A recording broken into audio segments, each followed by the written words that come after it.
Hello and welcome to the Sallie Tomato YouTube channel. I'm Kate, and here at Sallie Tomato we strive to create tutorials that help you achieve professional results in your projects. And today's project, I can't wait to share it with you. It is an easy tote tutorial that we'll be using our Sandy pattern. This is a great project for using an overlock machine or serger in combination with a standard sewing machine. But don't worry, I'll be showing you steps to use just a sewing machine if you don't happen to have an overlock or serger machine. I'll show you how to attach interfacing, add mesh, assemble then attach the top band, and then we'll assemble the tote, attaching the handles and adjustable strap. This foam tote was designed by Renee, Jess's mom, and she was inspired by all her favorite beaches and knowing that you do need to have a lot handy when you go to the beach or just to the pool. Be sure to purchase the pattern before beginning your project. The pattern and supplies can be purchased from our website or request them at your local quilt shop. I'm sure you're ready to get started, but remember you can always pause the video so we can sew at your pace. So gather some fun fabrics, your supplies, and I'll see you at the work table. Before beginning, review the recommended fabrics and helpful notions on the back of the pattern cover and the pattern corrections page on our website for any updates. To create the Sandy tote, you'll need a fun main fabric, a lining fabric, some mesh, a firm but lightweight stabilizer. Also, you'll need 1 inch wide webbing. It can be cotton or nylon. I'm using cotton. And then an assortment of hardware that's listed on the back of your pattern cover. One option is to add a handmade label.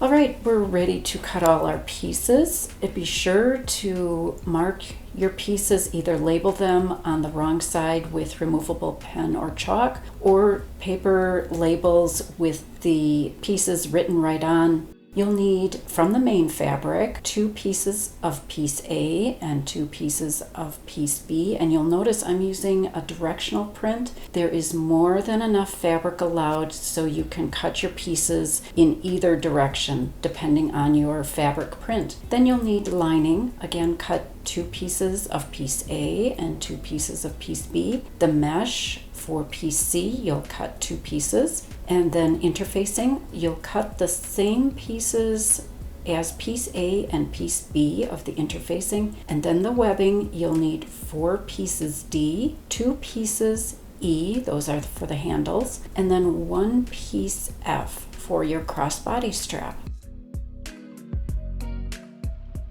And we're ready to attach the interfacing. I'm using some basting spray. That is optional. If you prefer to skip basting spray, you could even use a lightweight fusible stabilizer or interfacing. With right sides up, position each main fabric, piece A, that's the exterior bottom, over 1 stabilizer piece A, aligning all the edges to hold the layers together while serging. And you may wish to use spray or sewing clips or a combination.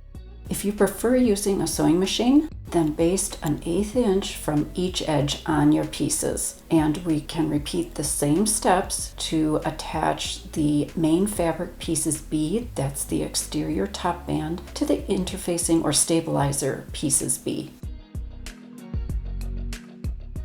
Now it's time to attach the mesh. With right sides together, align the bottom long edge of 1 mesh piece, that would be piece C for the middle band, to 1 top edge of a main piece A, that is bottom section. You could certainly use pins or sewing clips along the short sides of the mesh to hold it in place. And then we're going to position our lining piece A, that's the bottom section, over the main piece A, right sides together and aligning all the edges. The mesh is going to be sandwiched between both pieces A. And just a quick note, I have my blade disengaged on the serger, so throughout this whole project I may have my fingers closer to the blade, but it is disengaged. Overlock the layers together along the top long edge with a 1/4 inch seam allowance. And if you prefer using a sewing machine, sew with a 1/4 inch seam allowance along that same top edge and backstitch at the beginning and the end of the seam. Now press both pieces A, those are the bottom pieces, away from the mesh.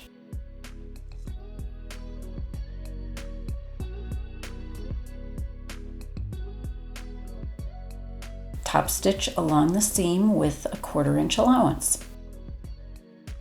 Top stitch carefully, keeping the mesh smooth and flat. If you have a cover stitch or a chain stitch machine, they're a great option for the top stitching details. Repeat these steps with the remaining bottom pieces A and mesh piece C. And then if you'd like, now is the perfect time to install a metal handmade label. You'll place it on the right side of the main fabric, going through the interfacing or stabilizer, and place the label just in from one side and then down or below the top stitched edge, keeping the lining out of the way as you install the label. And be sure to visit youtube.com/Sallie Tomato for a video tutorial on how to install this hardware.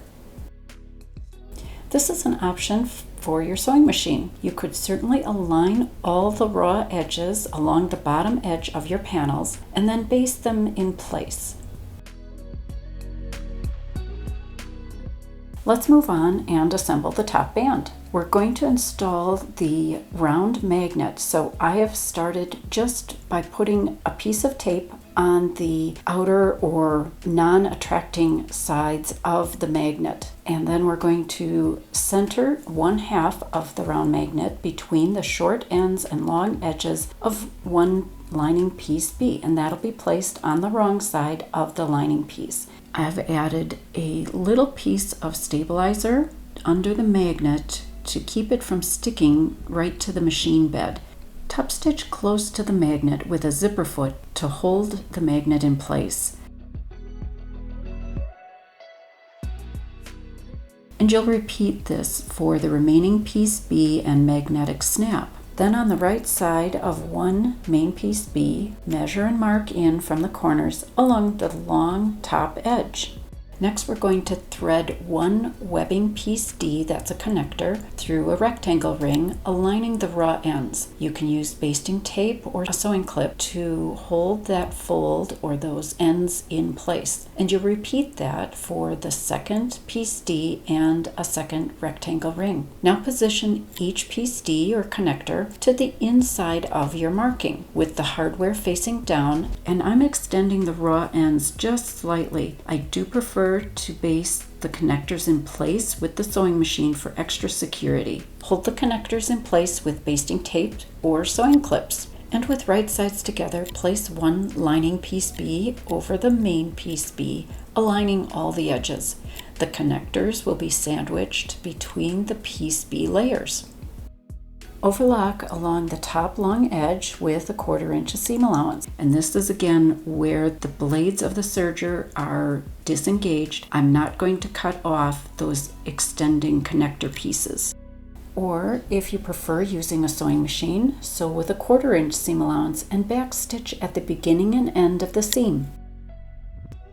Now press both pieces B along the seam, wrong sides together. And then top stitch along the seam with a 1/4 inch allowance. And we're ready to install grommets. Refer to your pattern for the measurements to place the grommets in the top corners of your top band. And be sure to visit our YouTube channel for a video tutorial on how to install those grommets. You're going to repeat these same steps to create the second top band using the remaining pieces B and pieces D and the remaining grommets. Another option is to baste the raw edges, the bottom and side raw edges, with 1/8 inch allowances using your sewing machine. All right, we're ready to add the top band to the bottom of the tote. Place the bottom edge of the piece B top band to the top edge of the mesh, right sides together, and align the raw side edges. Then overlock along the long raw edges with a 1/4 inch seam allowance. Another option is to top stitch on the mesh right side along the seam with an 1/8 inch allowance. If you prefer using your sewing machine, sew the seam and encase the seam allowance with pre-made binding or even fold over elastic. Another option would be to fold the lining of the top band out of the way, sew the seam, and then press a 1/4 inch to the wrong side of the long lining edge.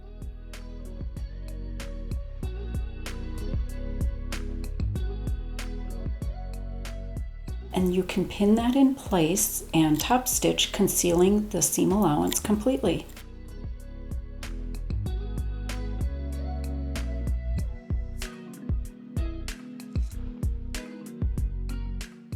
And now assembling the tote.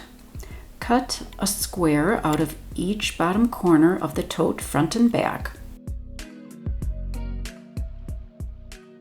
With wrong sides together, align all the edges of the tote front and back. Hold the layers together with sewing clips.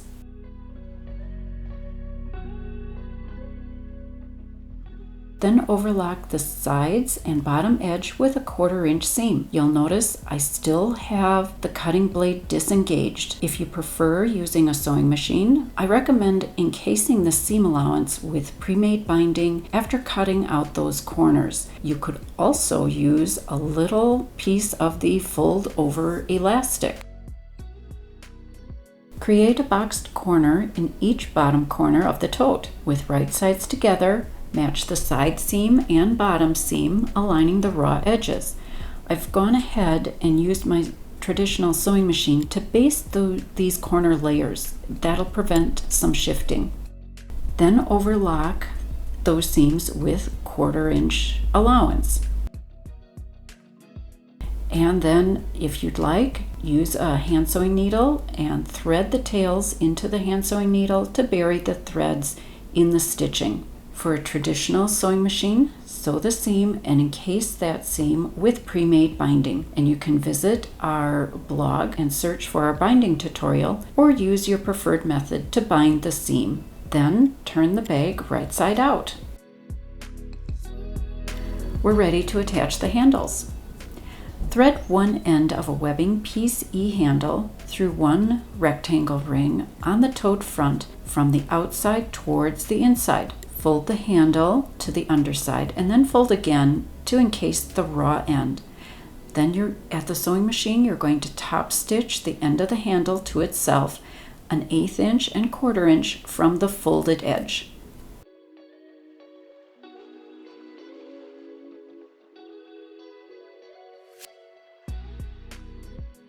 You'll repeat this step for the opposite handle end and the front rectangle ring, and then repeat the whole process to attach the remaining handle piece E to the tote back. We can move on to make the adjustable strap. In order to prevent the raw ends of the webbing piece F of the adjustable strap from unraveling, if you're using a nylon web, you can certainly melt each end of the strap by lightly touching it with a lighter. If you're using cotton webbing or you're not comfortable melting the raw ends, sew over each end with a wide zigzag stitch multiple times. Thread one end of the strap under the center bar of the slider buckle. Then fold the end of the strap about 1 inch to the underside.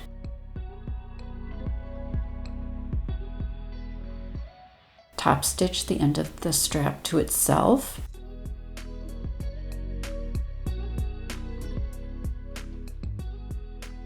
And then you're going to thread the opposite end of the strap without the slider buckle through a swivel hook. Thread the end over the center bar of the slider buckle. And then to complete the strap, thread the end through the remaining swivel hook. Fold the end of the strap about 1 inch to the underside and top stitch the end of the strap to itself.